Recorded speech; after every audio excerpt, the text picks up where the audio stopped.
출애굽기 14장 21절에서 28절 말씀 우리 함께 읽도록 하겠습니다.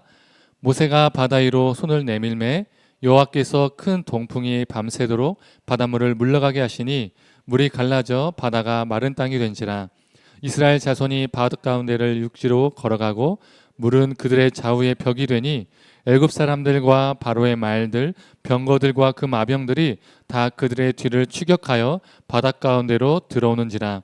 새벽에 여호와께서 불과 구름 기둥 가운데서 애굽 군대를 보시고 애굽 군대를 어지럽게 하시며 그들의 병거 바퀴를 벗겨서 달리기가 어렵게 하시니 애굽 사람들이 이르되 이스라엘 앞에서 우리가 도망하자.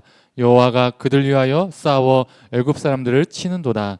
여호와께서 모세에게 이르시되 네 손을 바다 위로 내밀어 물이 애굽 사람들과 그들의 병거들과 마병들 위에 다시 흐르게 하라 하시니 모세가 곧 손을 바다 위로 내밀며 새벽이 되어 바다의 힘이 회복된지라. 애굽 사람들이 물을 거슬러 도망하나 여호와께서 애굽 사람들을 바다 가운데 엎으시니 물이 다시 흘러 병거들과 기병들 덮되 그들의 뒤를 따라 바다에 들어간 바로의 군대를 다 엎으니 하나도 남지 아니하였더라. 아멘. 우리 말씀을 전하기 전에 우리 광고 하나 하도록 하겠습니다.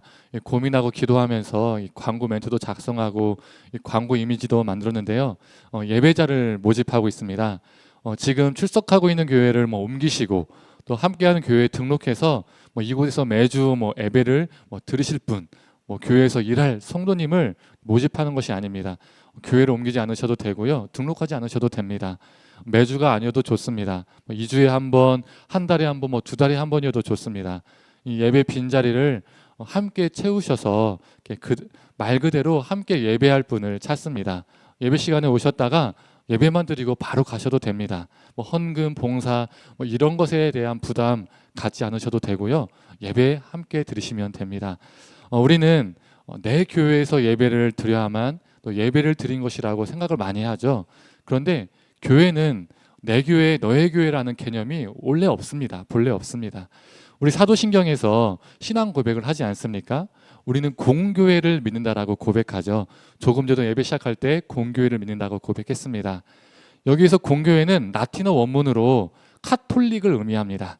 천주교가 자신들을 가리켜서 카톨릭이라고 말하고 있기 때문에 이런 오해를 없애기 위해서 우리 개신교는 카톨릭을 공교회라고 번역해서 고백합니다. 이 카톨릭, 즉 공교회는 보편적 교회, 또 우주적 교회, 하나의 교회라는 의미를 가지고 있죠. 즉 하나님 안에서 모든 교회는 하나의 교회이다라는 뜻입니다. 하나의 교회이기 때문에 어디서 예배하든 하나님이 받으시는 예배가 되는 겁니다.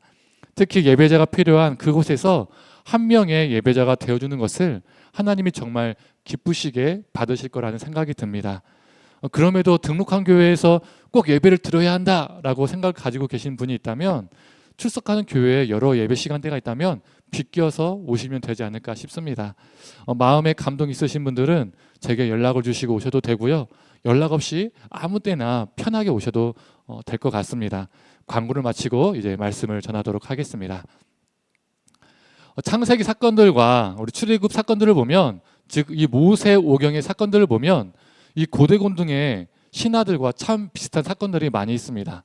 이 성경의 이야기가 이 애굽의 신화 그리고 바벨론과 아수르의 이 메소포타미아 신화들과 정말로 놀랄 정도로 비슷한 이야기들이 많이 있습니다. 몇 가지 예로 들면 이 바벨론의 홍수 신화가 있는데 이 노아의 홍수 사건과 정말 비슷합니다. 이 스토리 내용과 전개가요 정말 비슷해요. 이 바벨론의 이 홍수 신화를 보면 신이 한 영웅에게, 이 사람에게 홍수 심판이 있을 것이라고 말해주고 그 영웅이 큰 배를 짓습니다. 그리고 엄청난 비가 내려요. 이 나시르 산이라는 곳에 정박을 합니다. 비가 멈추고 육지가 말랐는지 확인하기 위해서 이 영웅이 어떻게 하냐면요, 세 차례나 새를 날려서 보냅니다. 세 번째 새가 돌아오지 않자 육지가 마른 것을 확인하고 배에 내려서 그 신에게 제사를 드립니다. 우리 노아의 홍수 사건도 어떻습니까? 하나님이 노아에게 홍수 심판의 이야기를 하시고 노아가 배를 짓습니다. 그리고 실제로 엄청난 홍수 사건이 일어나고 그 배가 아라라산에 머물게 되죠. 노아도 육지가 말랐는지 확인하기 위해서 세 차례 비둘기를 날려보내죠. 세 번째 비둘기가 돌아오지 않자 육지가 마른 것을 보고 노아는 배에 내려서 하나님께 제사를 드립니다. 정말 똑같죠. 그 사람의 이름과 그 산 이름만 다를 뿐이지요. 그 내용과 전개가 정말 똑같습니다. 또 모세의 탄생은요, 애굽의 호루스 신화와 정말 비슷해요. 이 모세 탄생 사건은 크게 세 가지 흐름으로 전개가 되죠. 첫 번째가 죽음에 처한 아기 모세, 두 번째 죽음에서 그 아기를 살리기 위해서 엄마가 그 아기를 갈대 상자에 넣어서 나일강 갈대 숲에 숨깁니다. 세 번째, 그 죽음을 면한 아기가 성장하여서 장성하여서 한 민족의 지도자가 되는 것. 이게 모세의 이야기의 큰 틀이죠. 이 애굽의 호루스 신화도요, 동일합니다. 첫 번째, 죽음에 처한 아기 호루스가 나옵니다. 두 번째, 죽음에 처한 아기 호루스를 살리기 위해서 엄마가 그 아기 호루스를 갈대 상자에 넣어서 갈대 숲에 숨깁니다. 세 번째, 그 죽음을 면한 이 아기 호루스가 장성해서 애굽의 지도자 바로가 됩니다. 이 모세의 사건과 흐름이요, 정말 비슷해요. 이 호루스는 왕이자 신인데 이 호루스를 신격화하기 위해서 이 신화를 만들었습니다. 그런데 이 호루스가 모세 이전의 사람이라는 거예요. 호루스 신화가 모세의 탄생보다 앞선다는 거죠. 그래서 몇몇 학자들은 그리고 사람들은 이 고대 근동의 신화를 근거 삼아서 성경은 고대 근동의 신화들을 따라한 거다. 고대 근동의 신화를 카피한 거다. 그래서 창세기와 출애굽기에 나와 있는 성경 이야기는 가짜다라고 말합니다. 또 교회는 이 고대 근동의 신화 이야기를 성도님들에게 잘 말해주지 않아요. 성도님들이 시험될까 봐 이거 성경 이야기가 너무 비슷하잖아, 똑같잖아, 이런 생각이 들면 성도들이 어떻습니까? 창조 사건, 홍수 사건, 그리고 출애굽 사건 등등등등 그 수많은 성경 이야기를 의심할까 봐, 즉 성경을 의심할까 봐 이 고대 근동의 신화 이야기를 해주지 않습니다. 그런데 우리는요, 이 고대 근동의 신화 이야기를 알아야 합니다. 성경의 사건들과 고대 근동의 신화들을 비교하면요, 성경을 보는 게요, 더욱더 재밌고요, 더욱더 깊어집니다. 왜 하나님이 이 사건들을 일으키셨는지 더 깊이 알게 되고요, 이해하게 돼요. 그리고 고대 근동의 신화와 무엇이 다른지 알게 됨으로써 큰 깨달음이 있습니다. 그래서 제가 이전에 창조 사건, 노아의 홍수 사건, 요셉과 보디발의 사건, 모세의 탄생 사건, 그리고 모세 지팡이의 사건들을 고대 근동의 신화들과 비교하면서 설교한 적이 있습니다. 고대 근동의 신화에도요, 이 요셉의 보디발 사건과 비슷한 것도 있고요, 모세의 탄생 사건과 비슷한 것도 있고요, 모세 지팡이와 비슷한 사건들이 있어요. 이 안 들어보신 분들은 꼭 들어보셨으면 좋겠습니다. 오늘 유튜브 예배 영상에 그 설명란에 링크를 달아놓겠습니다. 그렇다면 성도님들, 오늘 본문은 어떤 본문일까요? 바로 홍해 사건입니다. 우리 하나님은 바로와 애굽의 압제 속에서 고통받았던 이 이스라엘의 신음을 외면치 않으셨죠. 10가지 재앙을 통해서 바로와 애굽의 신들을 제압하셨습니다. 이스라엘은 드디어 긴 노예 생활을 마치고 출애굽을 하게 되었습니다. 그런데 무슨 문제가 생겼죠? 그들 앞에 홍해가 있었습니다. 그 홍해는 그들의 길을 가로막고 있었죠. 그리고 그들의 뒤에는 애굽의 군대가 추격해오고 있었습니다. 이스라엘은 앞뒤로 다 꽉 막힌 상황에 놓인 것이죠. 그때 하나님께서 홍해의 물을 가르시고 땅이 드러나게 하셨습니다. 이스라엘은 그 땅을 밟아 홍해를 건너고, 반면 이스라엘을 쫓았던 애국 군대는 어떻게 되었습니까? 그 군대는 홍해에 수장되었죠. 이게 바로 우리가 잘 알고 있는 홍해 사건입니다. 그런데 이 애굽의 신화에도 물이 갈라지는 사건도 있었습니다. 이 이집트에서 발견된 웨스트카 파피루스라는 문헌이 있는데 그 문헌에 기록된 이야기입니다. 이 문헌에 기록된 스네프루라는 왕의 이야기입니다. 이 스네프루는 기원전 약 2575년에서 2551년 동안 애굽의 왕 바로로 재위했던 사람이에요. 즉 출애굽보다 1000년 전의 사람이라는 거예요. 이 왕은 홍해 사건이 일어나기 전에 사람이라는 겁니다. 하루는 이 스네프루가 자자 에몽크라는 대마법사를 찾습니다. 그 이유는 일상이 너무나 지루해서 어떻게 하면 하루하루를 재밌게 보낼 수 있을까? 쾌락을 느끼며 살 수 있을까? 이것을 조언을 얻기 위해서 대마법사를 찾았습니다. 그때 마법사가 이렇게 조언을 해줍니다. 왕이시여, 궁전의 호수로 가셔서 아름다운 여인들과 모두 데리고, 그녀들을 모두 데리고 배를 타십시오. 그리고 그녀들이 배를 젓는 그 모습을 보면서 왕의 마음이 훨씬 더 좋아질 겁니다. 그 아름다운 여인을 보니까 얼마나 좋아지겠습니까? 또 호수에서 헤엄쳐 다니는 물고기를 보고 이 호수를 둘러싼 아름다운 들판을 보십시오. 그러면 왕의 마음이 새로워질 것입니다 라고 조언을 해줍니다. 이 스네프로 왕은 대마법사의 조언대로 다 행합니다. 그랬더니 막 그 행복감과 만족감을 느꼈어요. 그런데 문제가 생겼습니다. 노를 젓던 아름다운 연인 중에 한 명이 물고기 모양의 청록색 장신구, 반짝반짝거리는 그 장신구를 호수에 빠뜨렸어요. 이 여인이 너무 속상해하니까 이 스네프로 왕이 이 여인을 달래주기 위해서, 환심을 사기 위해서 계속 다른 무언가를 줘요. 야, 마음을 풀어라. 야, 기분 좀 좋아졌으면 좋겠다 하면서 계속 선물을 줍니다. 그런데 이 여인이 마음이 안 좋아지는 거예요. 그래서 선물 다 거절합니다. 너무 속상해서, 그 장신구가 너무나 좋은데 물에 빠져가지고 너무 속상하니까 마음이 안 풀린 겁니다. 이때 왕이 안 되겠다 싶어서 대마법사를 부릅니다. 이 문제를 해결하라 라고 명령을 합니다. 이때 대마법사가 주문을 외우기 시작합니다. 하면서 막 무언가 주문을 막 외웠겠죠. 그때 이 호수의 물이 쫙 하고 갈라집니다. 그리고 땅이 드러났습니다. 이 마법사가 그 마른 땅을 걸어서 장신구를 줍고 그 여인에게 그 장신구를 줍니다. 또 다시 이 마법사가 또 마법을 딱 외우니까 물이 제자리로 돌아와서 땅을 덮었습니다. 물이 갈라지고 땅이 드러나고 다시 물이 덮인 이야기, 시간적 순서로 봤을 때 이 홍수, 이 홍해 사건의 이전의 이야기라는 거예요. 홍해 사건의 이전의 이야기. 물론 이 문헌은 진지한 역사적 기록은 아닙니다. 마치 당군 신화에서 곰이 사람이 되고 박역거새와 주몽이 알에서 태어난 것처럼 신화적 요소를 가미한 이야기죠. 그런데 이 이야기의 배경이 시간적 순서로 봤을 때 홍해 사건보다 앞선 사건이라는 거예요. 그래서 많은 학자들은 이 사건을 모티브 삼아서 홍해가 갈라지는 이야기를 만든 것이다라고 주장합니다. 그런데 그런 주장은 뭘 잘 몰라서 하는 말입니다. 우리 하나님께서 애굽의 헛된 신화를 쪼개시고 파하시기 위해서 실제로 물을 가르치는 역사를 일으키신 것이죠. 이는 애굽의 신화와 홍해 사건의 차이점을 통해서 알 수 있습니다. 물이 갈라진 이유를 보면 알 수 있어요. 애굽 신화에서 마법사가 물을 갈랐던 이유가 무엇입니까? 반짝반짝 빛나는 장신구를 찾기 위해서 물을 갈랐습니다. 그 이상의 아름다운 목적, 고귀한 가치는 없습니다. 물질을 찾기 위해서, 물질을 얻기 위해서 물을 가른 것뿐이에요. 여인의 환심을 사기 위해서, 정욕에 의해서 물을 가른 겁니다. 반면 하나님께서 홍해를 가르신 이유가 무엇입니까? 하나님이 애굽의 왕처럼 저급하게 보석을 찾기 위해서 물을 가르셨나요? 여인의 마음을 사로잡기 위해서, 여인의 마음을 달래주기 위해서 물을 가르셨나요? 아닙니다.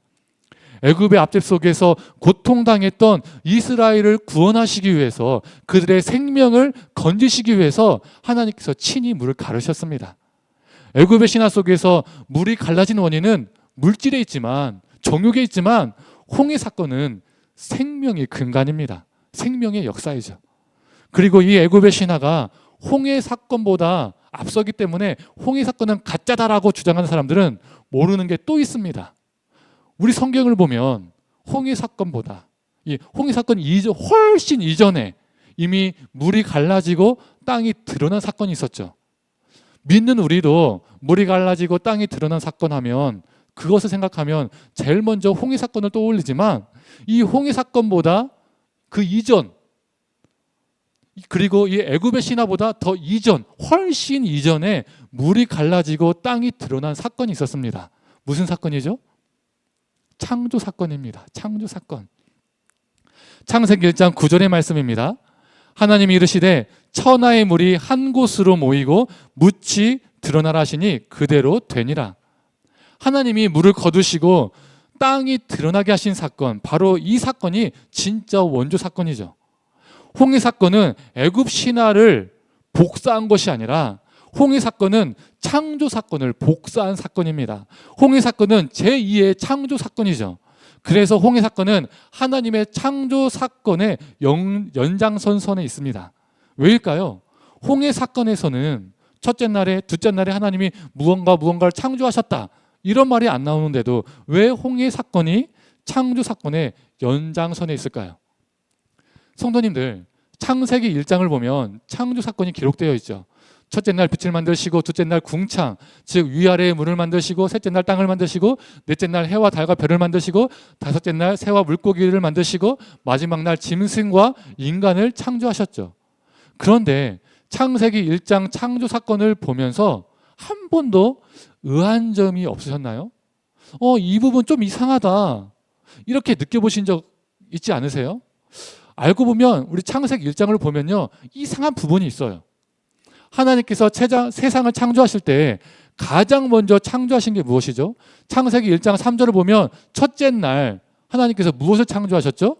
빛을 창조하셨습니다. 빛을 시작으로 창조 사역을 시작하셨어요. 우리는 그렇게 알고 믿고 있어요. 그런데 바로 3절의 앞절인 2절에 이상한 점을 발견할 수가 있습니다. 한번 1장 2절을 한번 함께 읽어볼까요? 땅이 혼돈하고 공허하며 흑암이 깊음 위에 있고 하나님의 영은 수면 위에 운행하시니라. 하나님의 영이 어디에 있다고요? 수면 위, 즉 물 위에 있다라고 합니다. 첫째 날 하나님이 빛을 만드시기 전에 이미 물이 존재했다라고 성경은 말하고 있네요. 이걸 어떻게 이해해야 될까요? 또 2절에 흑암이 깊음 위에 있다라고 말하고 있죠.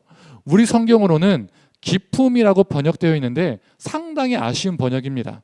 이 단어가 히브리어 원어로는 테홈이라는 단어인데요, 이 테홈이라는 단어는 정확하게 말하면 깊음이 아니라 깊은 물, 깊은 바다라는 뜻을 가지고 있어요. 즉 창세기 1장 2절을 다시 풀이해서 번역하면 땅이 혼돈하고 공허하며 흑암이 깊은 물 위에 있고 하나님의 영은 물 위에 운행하시니라 라고 말할 수 있습니다. 창조 사역이 일어나기 전에 이미 물이 존재했다는 거예요. 깊은 물이 있었다는 거예요. 우리는 이것을 어떻게 이해해야 할까요? 성경은 신학과 신앙을 이야기하는 책이죠. 과학을 이야기하는 책이 아닙니다. 그래서 그 당시 고대 근동의 세계관, 구약 성경의 세계관, 유대 신학 속에서 이 사건을, 이 구조를 우리는 이해해야 합니다. 그 당시 사람들에게 거대한 원시바다 또는 물은 하나님을 대적하는 존재, 악의 세력, 우주적 혼돈 세력을 상징했었습니다. 큰 바다, 큰 물 혹은 강에는 이 우주적 혼돈 세력, 하나님을 대적하는 세력의 우두머리격인 큰 짐승이 서식한다라고 그 당시 사람들이 믿었었습니다. 우리 한번 요한계시록 13장 1절을 한번 읽어볼까요? 자, 함께 읽어보겠습니다. 내가 보니 바다에서 한 짐승이 나오는데 뿔이 열이요 머리가 7이라. 그 뿔에는 10 왕관이 있고 그 머리들에는 신성모독하는 이름이 있더라. 이전에도 언급한 적이 있었는데 요한계시록에 나와 있는 바다는 문자적으로 짠물을 말하는 것이 아니라 창세기 1장에 나와 있는 깊은 물, 깊은 바다, 하나님을 대적하는 세력을 의미합니다. 그런데 창세기 1장 1절에서 하나님께서 이 물을, 이 깊은 바다를 가르시고 묻을 드러내신 사건은 하나님께서 이 악의 세력을, 악한 대적을 제압하셨다라는 의미를 가지고 있어요.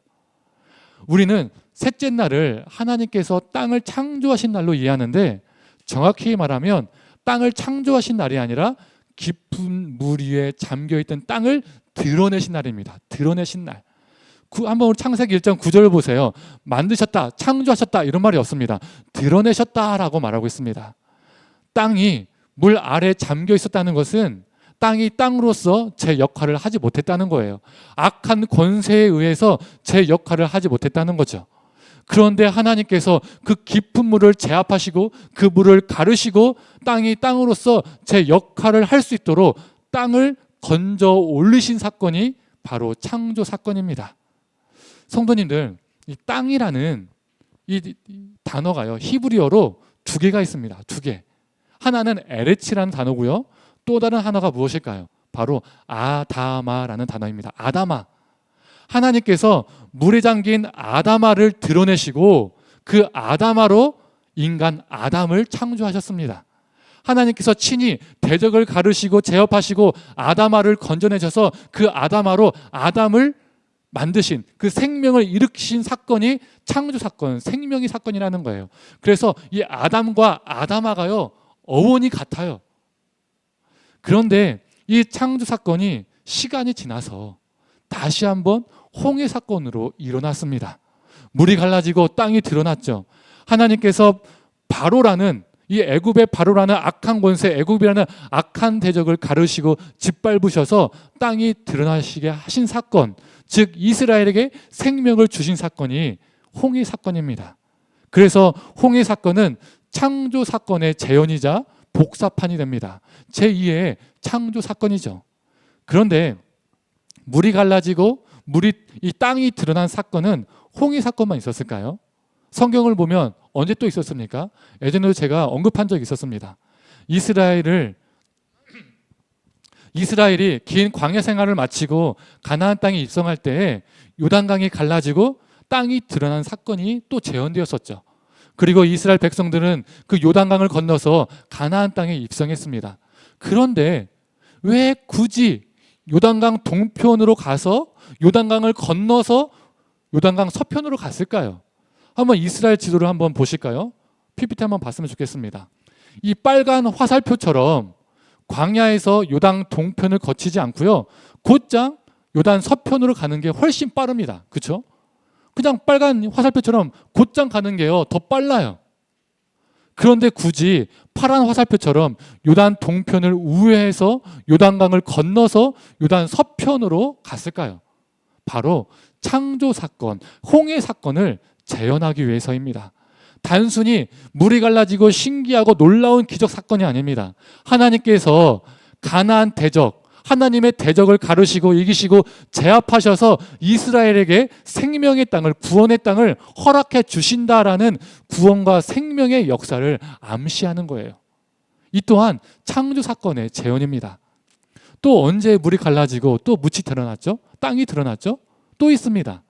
열왕기하 2장 8절과 14절 후반절을 한번 읽어보도록 하겠습니다. 먼저 8절 읽어보겠습니다. 엘리야가 겉옷을 가지고 마라 물을 치매 물이 이리저리 갈라지고 두 사람이 마른 땅 위로 건너더라. 14절 한번 읽어볼까요? 그도 물을 치매 물이 이리저리 갈라지고 엘리사가 건너니라. 엘리야가 하늘로 올라가기 전에 자신의 겉옷으로 요단강을 칠 때에 땅이 갈라지고 물이 갈라지고 땅이 드러났습니다. 그리고 엘리야가 승천한 후에 그의 제자 엘리사가 스승의 겉옷으로 어떻게 했죠? 또 스승이 한 것처럼 요단강을 칠 때 다시 한번 물이 갈라지고 땅이 드러났습니다. 동일한 역사가 일어난 거예요. 스승의 역사를 이어받아서 엘리사도 행했습니다. 성도님들, 엘리야가 어떤 사람입니까? 바알 숭배자들과 아합의 가문, 즉 악한 권세자들과 요즘 말로 하면 맞짱을 떴던 사람이에요. 그리고 엘리사는 엘리야의 사역을 계승했던 사람이죠. 이 물이 갈라지고 묻이 드러난 사건은 단순한 기적 사건으로 끝나는 것이 아닙니다. 하나님께서 엘리야와 엘리사를 통해서 악한 대적을 짓밟으시고 생명의 역사를 일으키시겠다라는 의미가 있어요. 정말로 엘리야가 어땠습니까? 평생 그렇게 사용받았잖아요. 그를 통해서 악한 대적이 짓밟힘을 당했습니다. 갈멜산에서 수많은 바알 선지자들이 전멸당했죠. 또한 그를 통해서 생명의 역사들이 여러 번 일어났습니다. 그리고 그의 사역을 이어받아서 엘리사도 어떻게 살았습니까? 이 엘리사를 통해서 대적이 짓밟히고 생명이 일어나는 역사가 있었습니다. 성도님들, 이처럼 오늘 본문의 홍해 사건도 하나님께서 애굽의 바로라는 악한 대적을 가르시고 짓밟아 바로라는 그 악한 대적에 의해서 뒤덮였던, 잠겨 있었던 이스라엘 백성들을 건져내시고 그들에게 생명을 베푸신 사건입니다. 그래서 오늘 본문은 놀라운 기적을 보여주는 사건을 넘어서서 야, 대단한 사건이다, 와, 놀라운 사건이다, 기사다, 이런 것을 넘어서서 우리에게 질문을 합니다. 너는 애굽의 신하처럼 물질을 찾고 물질을 얻기 위해서 물질을 쫓으며 정욕적으로 살 것인가? 아니면 악한 권세와 싸워 생명을 살리는 창조의 삶, 생명의 삶을 살 것인가? 라는 질문을 던집니다. 똑같은 물의 갈라짐과 땅이 드러난 사건이지만 차원과 가치가 다르다는 거예요. 성도님들, 우리는 어떤 삶을 살기를 원하십니까? 이제 말씀을 정리하겠습니다. 우리는 물질 많는 주위의 세상 속에서 살아갑니다. 돈만 있으면 다 된다라는 생각, 그래서 물질을 위해서 물질에 의해서 살아가는 경우가 많이 있습니다. 물질이 삶의 최우선이 되어서 살아가는 경우가 참 많이 있죠. 이걸 신약에서는 만몬 숭배, 구약에서는 바알 숭배라고 말합니다. 이 만몬과 바알은 이름만 다를 뿐이지 본질은 같습니다. 물질의 풍요, 번영을 의미하죠. 구약에서는 바알, 신약에서는 만몬, 그리고 우리가 살아가는 시대에서는 물질 만능주의라고 불립니다. 이 세 개의 본질은요, 같아요. 이 만몬 숭배와 바알 숭배는 풍요가 최고의 가치, 최고의 목적이기 때문에 물질의 풍요를 위해서는 수단과 방법을 가리지 않습니다. 그렇게 해도 괜찮아요. 모든 수단과 방법이 다 합리화되고 정당화됩니다. 방법이 어떠하든 풍요를 얻기만 하면 그건 만몬이, 그건 바알이 허락해 주었기 때문에 얻게 된 것이라는 합리화가 된다는 거예요. 그래서 더욱더 물질에 집착하게 됩니다. 물질을 찾고 물질을 위해서 살게 되죠. 심지어 그 물질을 위해서 신을 찾게 됩니다. 애굽 신화에서 물질을 찾기 위해서 마법사의 힘을 빌려서 그 물질을 얻었던 것처럼 신의 힘을 빌리는 거죠. 점집에 가서 물질의 복을 구하고요, 헛된 신들에게 자신들의 번영을 비는 사람들이 많이 있습니다. 그런데 우리 믿는 사람들조차도 이러한 과오를 범하기도 하죠. 하나님의 이름으로 물질을 쫓는 것이죠. 하나님의 이름으로 물질을 숭배하는 겁니다. 내가 하나님을 믿는다고 하지만 실제로는 바알을 숭배하는 겁니다. 애굽 신화와 같은 기적이 우리 삶 가운데 있기를 바라는 거죠. 하나님을 통해서 물질을 얻는 것, 성공하는 것, 부자 되는 것, 이런 것을 꿈꾸며 살아가는 이들이 있습니다. 바로 기복신앙이죠. 성도님들, 이러한 세상 속에서 물질을 찾는 기적을 바라는 것이 아니라 이 세상에 왜곡된 주류 문화와 가치관에 물들지 않고 그것들과 싸워서 승리하는 존재가 되기를 원합니다. 그래서 물질이 아니라 생명을 찾는 존재, 생명을 구하는 존재, 생명을 전이시키는 존재로 살아가기를 원합니다. 우리 삶 가운데 홍해의 사건, 창조의 사건, 이 생명의 사건이 매 순간마다 넘쳐나기를 주님의 이름으로 간절히 축원합니다. 이 시간 함께 찬양하고 기도하도록 하겠습니다.